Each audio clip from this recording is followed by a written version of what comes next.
So let's do some simple word problems involving multiplication and division. So let's say Alicia bought 420 mangoes for $378, and then she packed the mangoes into bags with 4 mangoes in each bag. So let's figure out, and then each bag was sold for $6. Uh, let's see how much profit or loss did she make.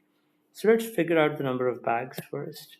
So these are bags, and remember there are 4 mangoes in each bag. So which means the total number of bags, if you want to figure out how many bags there are, that's just going to be equal to 420 divided by 4. So now clearly if you divide 400 by 4, you get 100. And when you divide 20 by 4, you get a 5. So the total number of bags is 105, right? So the total number of bags is 105. Now each bag is sold for $6, which means bags are sold for, so bags sold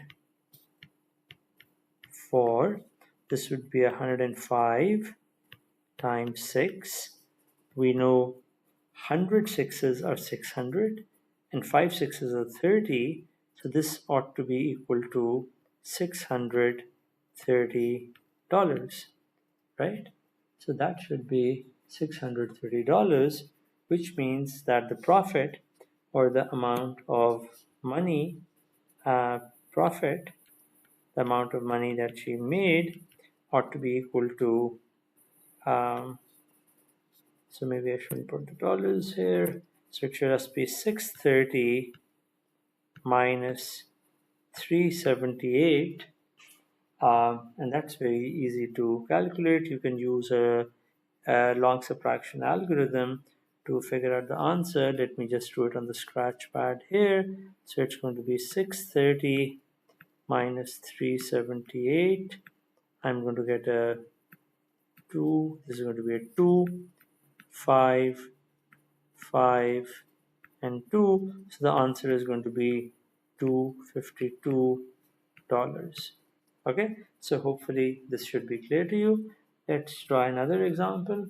So let's say that Mr. Given bought 2 similar t-shirts and a belt, and he paid $50 to the cashier and received $3 change.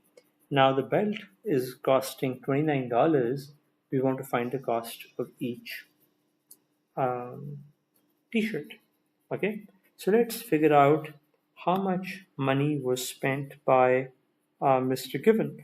So please note, Mr. Given gave $50 and got $3 change, which means money spent. So let's look at money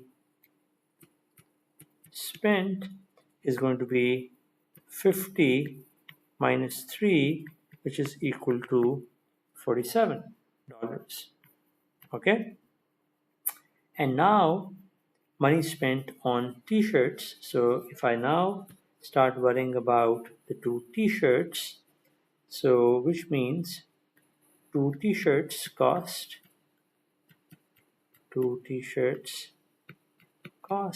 so it's going to be 47 minus 29, which has to be equal to $18, which implies 1 t-shirt, because 2 t-shirts cost $18, which means 1 t-shirt cost 18 divided by 2, which is going to be equal to $9.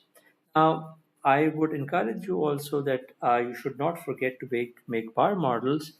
So if you want, you can think about this in this way, that once you have figured out, so I can make a quick bar model for you. So this is the total. This is $50. So all of this is $50. So this will represent 50, and then he got a $3 change. So he still has this money. So this is $3, which means that the amount remaining is going to be 47. So I can write this as 47. And now you can see that the uh, t-shirt costs $29. So the t-shirt would be $29, which means that the belt is $29, which means that the t-shirts are going to be $18. And with $18, you have to split it into halves to get the number that's equal, and the answer turns out to be $9. And you can also see that when you add up all of these things, you get so if you add 18 to 29 to 3, you get the answer which is 50. So that's a correct thing to do, because 29 and 3 are 32, and 32 plus 18 is 50. Has to be, because the total money has to add up to $50. Hopefully this should all be clear. Bar models are always useful. If you get confused, make a bar model and make sure you understand what you're doing.